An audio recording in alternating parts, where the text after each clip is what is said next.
صدقۃ الفطر یعنی فطرانہ نکالنے کا صحیح وقت یہ ہے کہ عید کی نماز سے پہلے ادا کیا جائے، 1 یا 2 دن پہلے اس کو ادا کر دیا جائے۔ پیارے نبی صلی اللہ علیہ وآلہ وسلم صحابہ کرام کو حکم دیا کرتے تھے ان تؤدى قبل خروج الناس الى الصلاة، صحیح بخاری کتاب الزکاۃ باب فرضی صدقۃ الفطر، کہ آپ حکم دیتے تھے کہ نماز عید کی طرف نکلنے سے پہلے پہلے اس کو ادا کر دیا جائے۔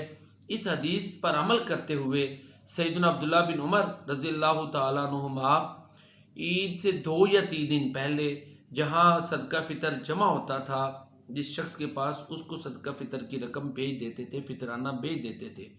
صدقہ فطر کو جو ہے نا وہ کئی دن پہلے، ہفتہ پہلے، عید سے ہفتہ یا 10 دن پہلے کچھ لوگ ادا کر دیتے ہیں، یہ درست نہیں۔ 1 یا 2 دن پہلے جو ہے، میکسیمم 3 دن جو ہے نا وہ پہلے ادا کر دیں، اس سے پہلے نہ ادا کریں، اور نماز عید سے قبل اس کو ادا کرنا ضروری اور فرض ہے۔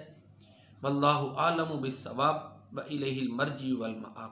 السلام علیکم ورحمۃ اللہ۔